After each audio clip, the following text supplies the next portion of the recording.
गृहस्थ के लिए पंचकृत पंच महायज्ञ की बात कही गई है। कितने लोग जानते हैं पंच महायज्ञ कौन कौन से हैं?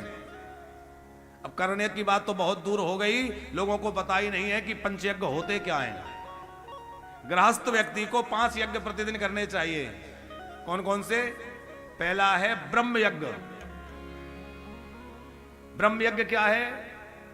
बोले सदग्रंथों का पठन पाठन करना। नित्य प्रति हमें रामचरितमानस है, रामायण है, भागवत है, गीता है, उपनिषद है, पुराण है, कुछ ना कुछ अवश्य सदग्रंथ पढ़ना चाहिए। तो ब्रह्म यज्ञ करने से हम लोग ऋषि ऋण से मुक्त होते हैं। दूसरा है पितृयज्ञ। स्नान के बाद अपने पितरों के लिए तर्पण करें। श्राद्ध नित्य प्रति करने का विधान है। मान लीजिए नित्य श्राद्ध कोई नहीं कर पाता है, क्योंकि नित्य तो लोग क्या करेंगे, लोग तो 16 दिनों में एक तिथि भी आए तो अपने पिताजी को श्राद्ध नहीं कर पाते।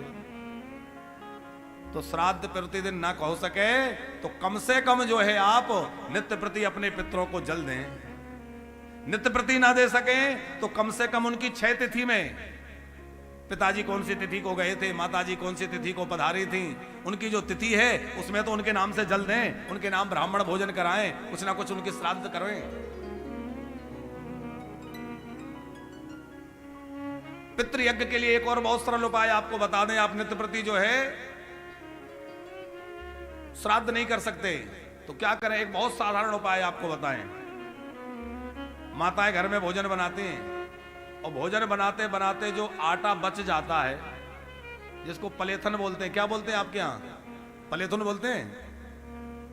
थाली में आटा बच जाता है, उसको जो है दोबारा आटे में नहीं मिलाना चाहिए। वो बचा हुआ आटा जो है आप पेड़ के नीचे ले जाके कहीं चींटियों को डाल दीजिए। चींटियों को खिलाने से हमारे पितृ प्रसन्न हो जाते हैं, पितरों की तृप्ति होती है।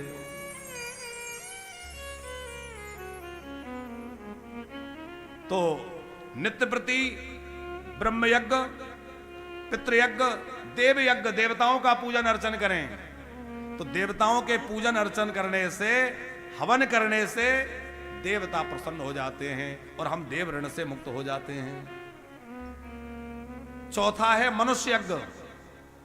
अतिथि की सेवा करें, दीनहीन की सेवा करें, किसी आए हुए अतिथि का सत्कार करें। देखो घर में कोई भी अतिथि आए, आप भोजन नहीं करा सकते तो कम से कम उसको जल पिलाइए। जल भी नहीं पिला सकते तो कम से कम उससे मीठी वाणी तो बोलिए, मधुर वचन तो बोलिए। इतना भी नहीं कर सकते तो फिर हमारे मानव होने का क्या प्रयोजन? अब थोड़े हंसने की बात एक कहें, समझने की भी है। राजपूत जी, एक व्यक्ति बड़ा प्यासा था, गर्मी का समय, जोर की गर्मी, बाजार से निकल रहा था, कहीं पानी नहीं दिखा। एक सेठ जी बैठे थे दुकान में, वहां मटका भरा हुआ रखा था। बाहर ही मटका देख करके वो प्यासे व्यक्ति को पानी पीने की इच्छा हो तो सेठ जी थोड़ा सा पानी मिल जाए। सेठ जी ने कहा कि रुको, अभी कोई आदमी नहीं है, मतलब पिलाने वाला कोई आदमी नहीं है। अब वो बैठ गया, आदमी इधर उधर गया होगा, आ जाएगा। थोड़ी देर तक रुका रहा, पर उसका तो गला सूख रहा था। बोले सेठ जी थोड़ा सा पानी दे दीजिए ना। बोले बोला ना अभी कोई आदमी नहीं है। बेचारा फिर बैठ गया। फिर 15 मिनट निकल गए। अब वो तो सूखा रहा था गला, वो तो मरा जा रहा था। सेठ जी थोड़ा सा दे दीजिए ना। बोले बोला ना आदमी नहीं है, चिल्ला के बोला। कितनी बार कह दिया आदमी नहीं है? तो वो प्यासा आदमी बोला, सेठ जी थोड़ी देर के लिए आप ही आदमी बन जाइए, थोड़ी देर के लिए आप ही आदमी बन जाइए। बात समझ में आ गई? तो भैया हम ही आदमी बन जाएं। मनुष्य यज्ञ, आए हुए अतिथि का कभी भी तिरस्कार नहीं होना चाहिए, क्योंकि आपके घर आया हुआ अतिथि कभी खाली हाथ नहीं जाता। यदि आपने उसका सत्कार कर दिया, कुछ दे दिया, तो वो लेके जाएगा, और यदि आपने कुछ नहीं किया तो आपके पुण्यों को ले जाएगा, अपने पाप छोड़ जाएगा, आपके पुण्य ले जाएगा। इसलिए घर में अतिथि आए तो हमेशा अतिथि का सत्कार करिए। कोई याचक आ जाए उसका भी यथोचित सत्कार करिए। ठीक है, आजकल तरह तरह के लोग भी याचक बन के घूम रहे हैं, अब वो एक अलग विषय है। लेकिन यथाशक्ति मर्यादा में रह के जो हो सकता है वो करना चाहिए, विमुख नहीं करें। पंकज जी, एक भिक्षुक आया किसी के घर, भैया भूखा हूं कुछ दे दीजिए। बोले कुछ नहीं है। अरे थोड़ा भोजन ही मिल जाता। बोले भोजन नहीं है, भोजन नहीं है, थोड़ा आटा दे दीजिए, बना लूंगा। नहीं नहीं, आटा भी नहीं है। अरे कुछ तो मिल जाता, थोड़ा 1-2 रुपए दे दीजिए, कुछ लेके खा लूंगा। बोले बोला ना कुछ भी नहीं है, पैसा भी नहीं है।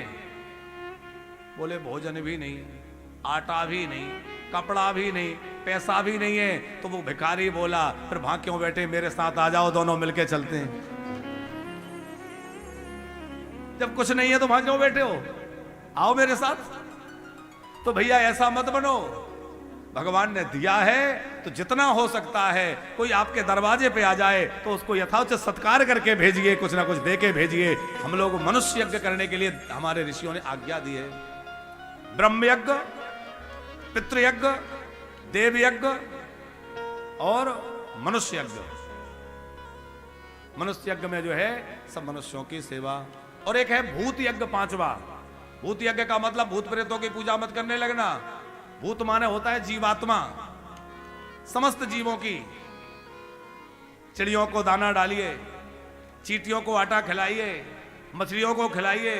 ये क्या है, ये भूत यज्ञ है। ना जाने हमारे पितृ कौन सी योनि में पड़े, ना जाने कौन किस श्राप के कारण, कौन राजा नरक जैसा गिरगिट बना हो, कौन भरत जी जैसा जो है हिरण बन के घूम रहा हो, कौन पत्थर शिला हो करके अहिल्या जैसी कोई देवी शिला बन के पड़ी हो, पता नहीं है साहब। इसलिए सबका सम्मान करिए, सब जीव मात्र पर दया करिए।